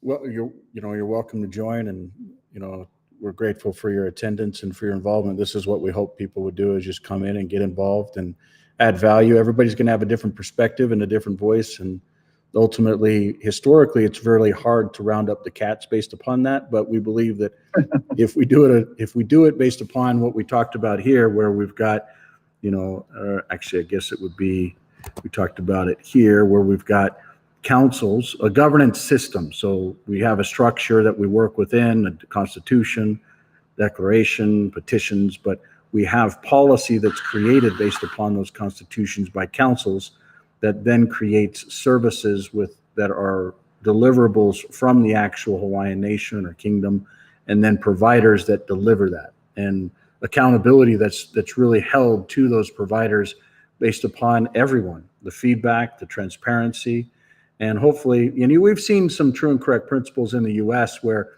if you have free enterprise and people can deliver other services to others, the quality usually improves. And so what we're trying to do is basically put together structure within modified articles within the Constitution that was original, to update based upon where we currently are. And so some of the things that we're looking at is how councils get adapted. And to points that have been made here, it may not even be a reality, but we can see, for instance, this is the original text, and there were councils back in those days, but then there were inclusions of ministers. Like, I would argue that sentence was probably added at the end of something, but originally it was a council, and this is saying the majority of a whole council. And then a cabinet, that's another colonial topic. So a cabinet to then basically create policy, and then it's ruled in, then the ministry basically follows through on it. So it's a matter of, it's a new type of governance that really provides transparency and honesty throughout. But ultimately, if the Hawaiian nation says, we really like the colonial system and we want to stick with it, we want a prime minister and we want ministries of finance and education and health and so on, then so be it. But we're going through a phase where, we really want feedback from other people, and not just it's like, I'm just throwing this option out and people can say it works or it doesn't work. And that's basically it. So. Yeah, agreed. If you don't mind if I interject, in addition to what you're saying, do you want to establish a government that will be recognized by international countries? We have to form some type of presence at the United Nations to be able to communicate with other countries and establish the treaty that was originally there by the Queen, that the U.S. government has violated, and that needs to be enforced in Geneva, right? And you're doing it in a way that's not necessarily, by being combative, but you're doing it in a way of being of setting the stage of, we are creating an international diplomacy, and the way you're doing that is just by creating this digital realm. The thing that I look at what you created, Mike, is you're creating a system where people can interact, right? Because it's all about business, uniform commercial code. How do you integrate and interact with other countries? You need a digital currency because everything is moving to digital. The reason why is for international settlements.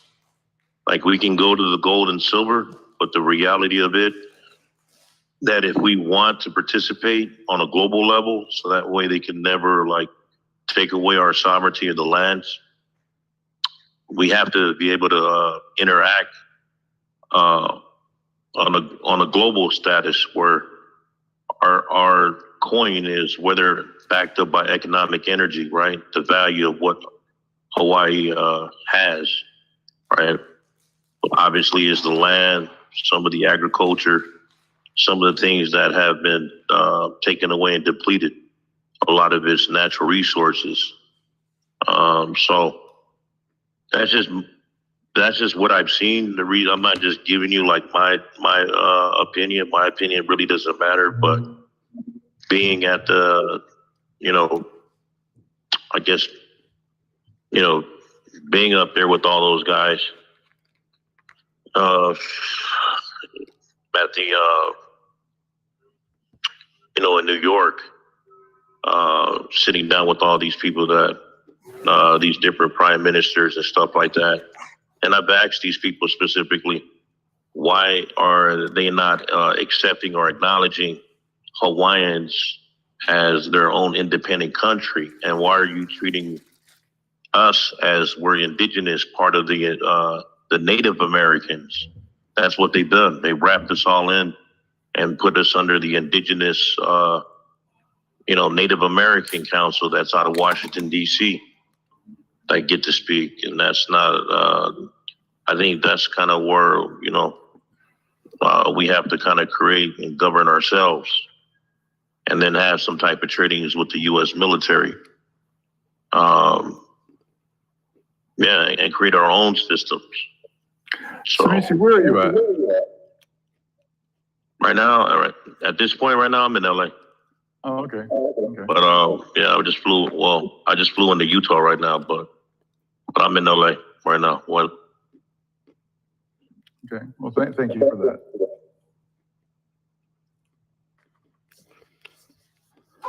So I really, I didn't know some of the Geneva stuff or any of that. So that's good. Yeah, it's in the Constitution. You got to look at the Queen, what she wrote. There's treaties. That's in the treaties. There's treaties that they have with even with England has recognized Hawaii as its own sovereign country. And even in a lot of the stuff that we got to look at, the Congress archives, where the U.S. has violated those treaties. And they've done that by allowing a lot of those guys who came here and did the sugar canes, and then they end up trying to overthrow the Queen. So like, there's a lot of stuff, even the stuff with Bill Clinton, the apology, but, and now it's time to enforce it. But the only way to enforce it is through unity. Yep. Amen. Amen. Do you have any recommendations on what we've reviewed, or things that you disagree with, or things that, you recommend we do better? I agree with everybody. I mean, I just wanted to help to see this thing come through, because if nobody wants to be vocal, I'll be vocal. But the reality of it is finding unification to our people. Obviously, ego, pride is the universal destruction of man and women. So in order for us to come together, we needed to talk to all the kahunas, having all the tribal council leaders in these different sovereign groups, and talk and come to sense and unite wherever we call it. If you call it the United, whatever Council of Hawaii, that should be done. Because if one group agrees with it, you got to go over there to the Big Island. Maybe those guys don't care. You go over there to Oahu, Uncle Bumpy and those guys may not care. So you understand, it's like we have to get everybody on the same page. But then we implement you implement a structure, which you have. Then you can implement tariffs, IDs, license plates.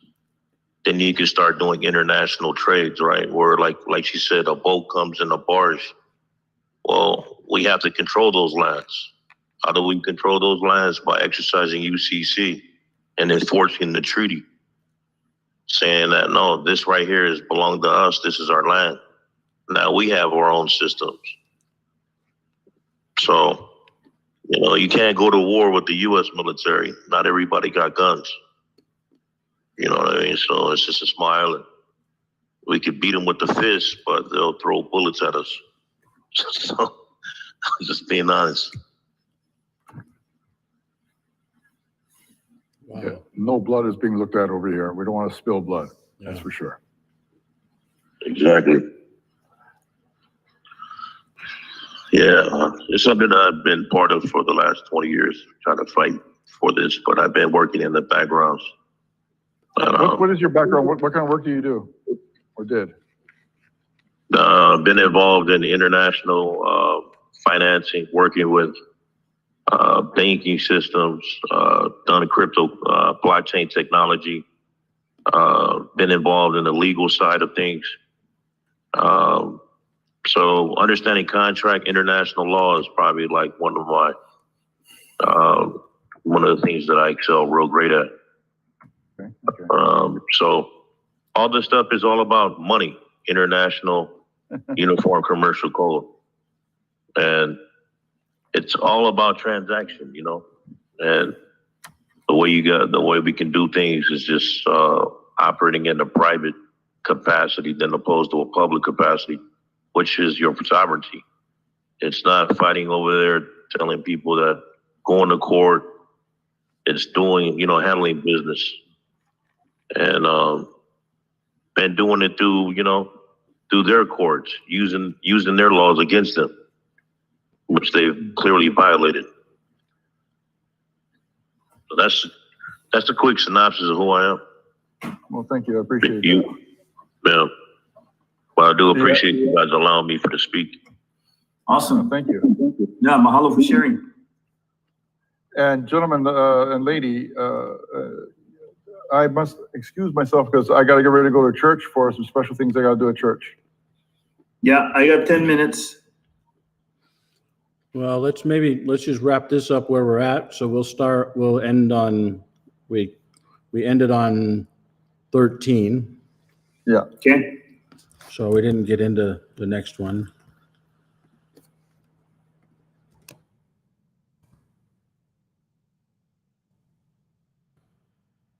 What I might suggest is that we take a look through the Constitution and then quickly go through our own selves and any revisions or thoughts, just write them all down so that we can go through it very quickly. Okay. That sounds Okay, good. good. So maybe we can just share that same doc and just provide our feedback, and then we're more productive on the next time we come in and do it. Yeah. This request, we didn't have, this was, actually on all three of these, we should probably push this to the next meeting because we don't have enough time to dig into them. Covenants, we don't really have to do. We do need to do that. But we should push that to the next one as well. This was the services agreement that was created.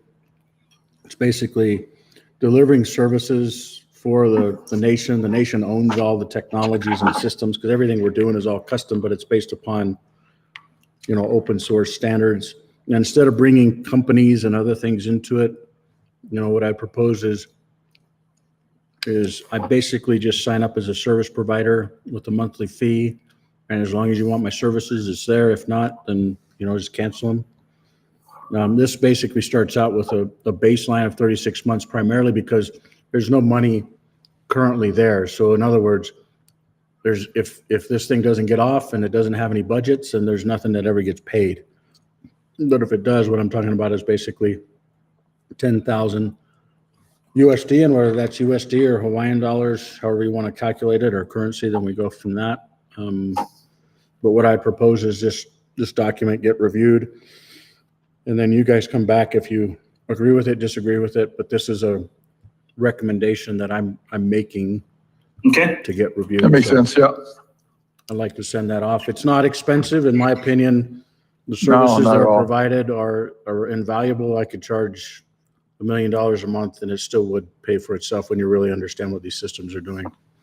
And not only that, it spent 13 years and we're just customizing and giving it to the nation. So hopefully this is looked at. 10,000 is very, very inexpensive. Yeah. So, so that's that. And we've already went through pieces of that.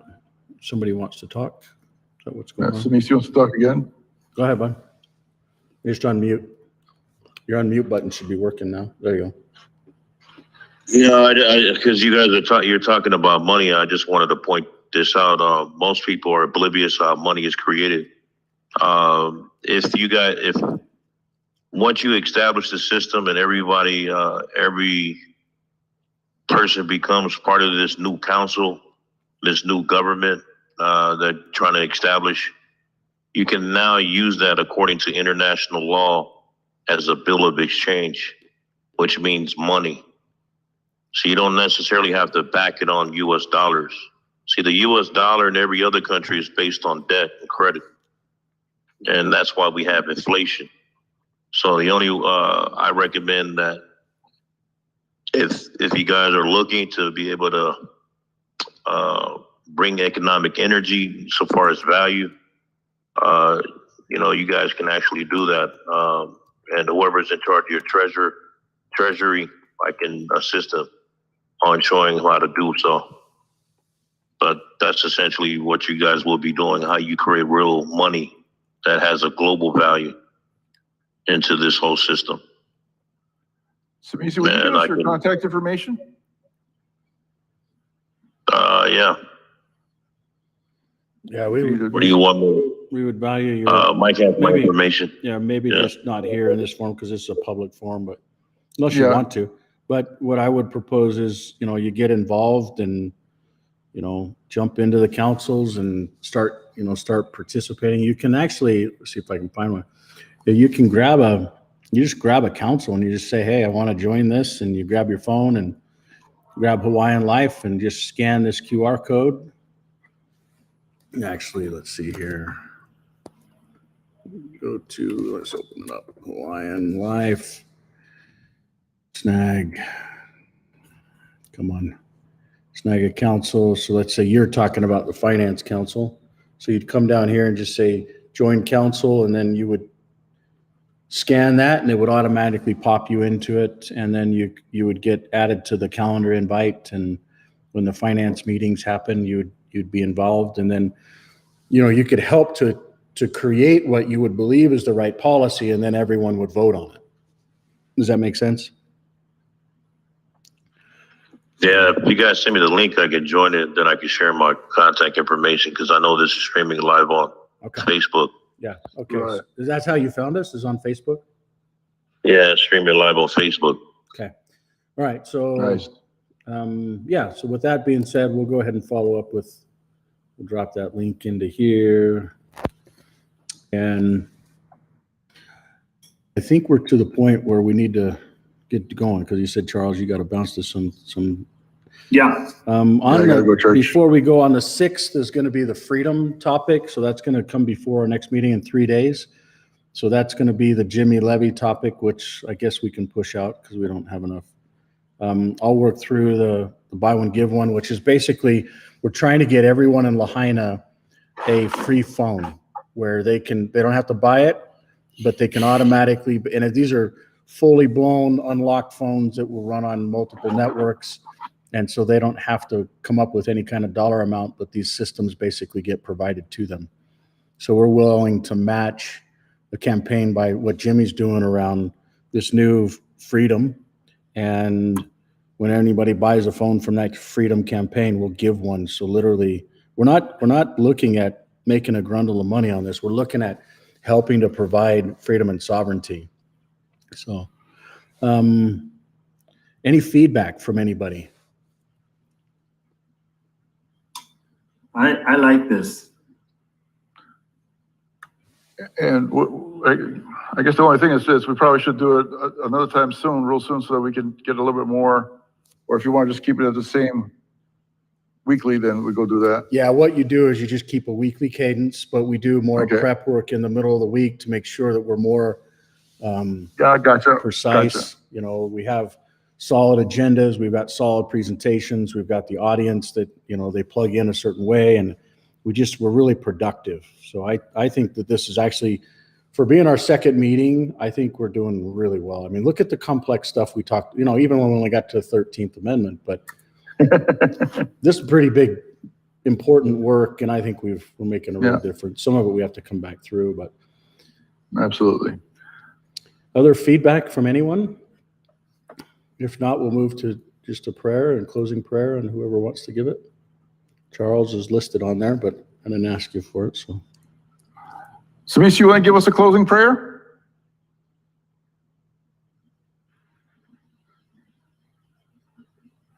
Yeah, right now I'm with family, but do you want to, I don't know if it's too loud. We can hear you good. No. We can hear you good. We don't have any feedback. I don't know, what's your guys' religion? I might say it in Jesus Christ. Our religion is life. We're here under one God. There's no borders there, buddy. All right, awesome. Well, I'll say a prayer. Dear Heavenly Father, we thank you that we're gathered here today, that we're able to participate in establishing the sovereignty for our Hawaiian brothers and sisters, that they may be able to be protected from those that want to cast any type of malicious prosecution against our peoples. We ask you, Lord, to protect each and one of us. Bless Michael and his team, that they can provide us with the right tools to be able to bring forth,